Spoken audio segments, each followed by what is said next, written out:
if a cop pulls you over, then you take the ticket for not wearing your seatbelt. This is all over not wearing your seatbelt. And here you are in felony court and you're still not taking responsibility for. Whoa, pause right there. What started as a simple seatbelt ticket just escalated into a felony case. This is the kind of courtroom spiral that shows how refusing a lawful order can snowball into chaos. One bad decision, and suddenly you're facing years, not fines. The fact that he said, hey ma'am, do this, and you said, I don't think you should have pulled me over, so I'm going to do whatever I want to do, and I'm going to lodge my foot against the door, and I'm not going to get out. I'm going to make you drag me out of my car, and then I'm going to kick you because you shouldn't have pulled me over in the first place. When all you had to do was get your ticket, go to JP court and try to fight it there legally. So was there another one, and then this was an updated one? No, because I thought this was Like this is an update. So is there an old PSI? This is the old PSI that's in there. There isn't an updated one. She said the only update is this cover page. Reflected on the cover page. Right. So I don't know what that means. The only change reflected is the cover page. They didn't do it updated. Because I spoke with Miss Johnny and she said this is the same one from the last PSI. The old one is in here. Here's both of them.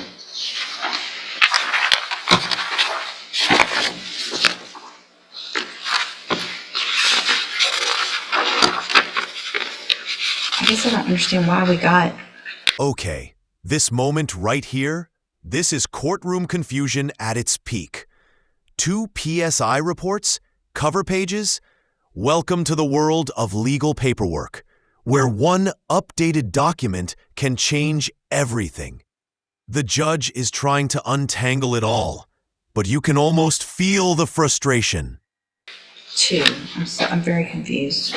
Well, this was Remind one me. where she had pled and you refused to go along with it because she didn't accept responsibility for the crime. And then we came back and she did accept responsibility, so we re-pled for the same.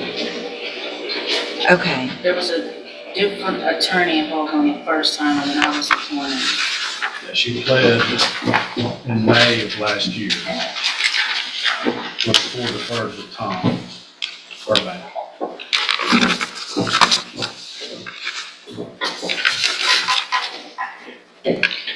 So nothing else was done as far as them talking to Miss Johnny about acceptance of responsibility. The only thing Miss Johnny said, they called and asked her for her updated address and that was it. Okay. So, Miss Johnny, I'm going to ask you again, and I know we probably went through this before. First of all, you're Kirsten Johnny. Yes.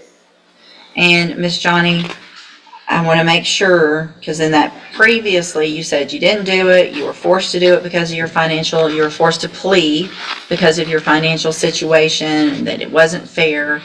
And so tell me what your position is now. I never really said I didn't do it. I said it was an accident. Okay. I still feel the same way a little bit. All right. I'm not gonna say I do feel the same way. Now I understand, but you're not disagreeing that you didn't. I said it was an accident. Somebody grabbed me by your foot. That's like somebody accident. Here comes the emotional twist. The defendant says it was an accident. But in legal terms, intent versus negligence makes all the difference. The judge is giving her a lifeline, trying to see if she'll finally accept responsibility. You can feel the tension in that room. You're gonna have something that's normal. Well, right, because you were not complying with what they told you to do to get out of the car, correct? I was pulled over because I was in a high risk. I stayed in the area. I was pulled over because. Hang on. Don't talk yourself out of this again. Because if you want to talk yourself out of it, we'll put it on the trial docket and we'll get it done in a few weeks and let a jury decide. I'm trying, look at me. I'm actually trying to help you right now. Okay? If you had complied and just done what he asked you to from the very beginning of that stop, none of this would have happened. Do you agree or disagree with that? Yes. Yes, what? Yeah. No, do you agree? Listen to the question. Do you agree with that statement or do you disagree with that statement? I don't wanna lie. You don't like it, do you? You don't think he should have done that? It's not that. I feel like we was pulled over for no reason. If you follow It doesn't matter if you were pulled over for no, listen to me. This is why we're hearing stuff all over in the news.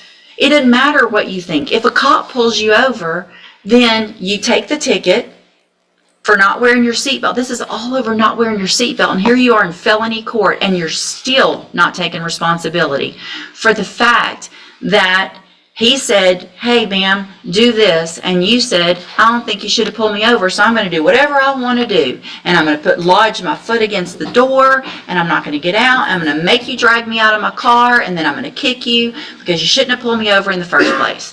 When all you had to do was get your ticket, go to JP court. This speech from the judge, it's courtroom gold. He's not just talking to the defendant. He's talking to everyone watching. If a cop pulls you over, take the ticket. That's the Law 101 lesson we all forget. You can hear the frustration of a judge who's seen this same story 100 times. Try to fight it there legally. But here you are in felony court for a second-degree felony instead. So do you want to try to tell that story to a jury, or do you want to accept some responsibility today? I don't feel like going to trial. You don't feel like going to trial. Well, there's two parts to that question.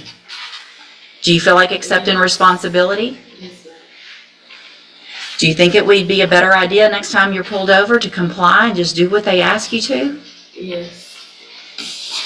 And Your Honor, just for the record, Miss Johnny did review the video with me in my office, so she is aware of what all transpired. She saw it. And do you have any reason to believe she shouldn't be pleading to this from what you saw? I do not. So, I mean, you even saw how you acted.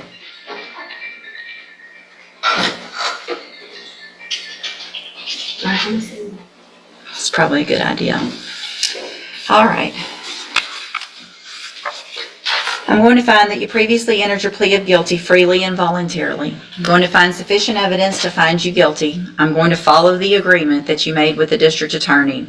I hope you prove me wrong on this because I really have some concerns that you're going to be able to be successful because you're not taking responsibility and you're not wanting to follow directions and things like that. And you're about to have 4 years of having to follow directions on probation. So I'm going to defer all proceedings for 4 years. You're ordered to pay a $500 fine. You're ordered to follow all of the rules and conditions of probation. If you do that, this is a great opportunity today because you are not a convicted felon. You don't have that conviction on your record. And if you successfully complete it, follow all of the rules, you will never have a felony conviction. At the end of your probation, the case will actually be dismissed. The other side to that, though, and this is really important for you to understand, because we've had this conversation now so many times, I'm not likely to forget you. And you can ask anybody, and Ms. Holmes has known me for a long time. It's not usually good when I remember people, right? So if you violate your probation, you'll get brought back into court. You could be found guilty, which means you become a convicted felon, and I can sentence you to prison anywhere in the range of punishment, which is up to... And that's the reality check. The judge just gave her a lifeline. No felony on record if she follows every rule. But the warning? Crystal clear. One slip up and it's 20 years behind bars. This is justice with both mercy and menace. What do you think? Was this fair or too harsh? Let me know below. 20 years in prison for this. Do you understand? Yes, ma'am. All right, I'm handing you the trial court certification that shows this was an agreement that I followed, so you've waived your right to appeal. You need to have a seat here in the courtroom. Probation will go over your paperwork as soon as they're ready. Okay, and you said that I'm not considered a conviction felon, but I was told that even though you say that, it's still gonna be on my record. So the arrest is on your record. The arrest will always be on your record. But so if you're asked a question on a, filling out an application for a job or something, if it says, have you been convicted of a felony? The answer is no. But if it says, have you ever been charged with a felony, or are you on probation for a felony, you are going to have to say yes to that.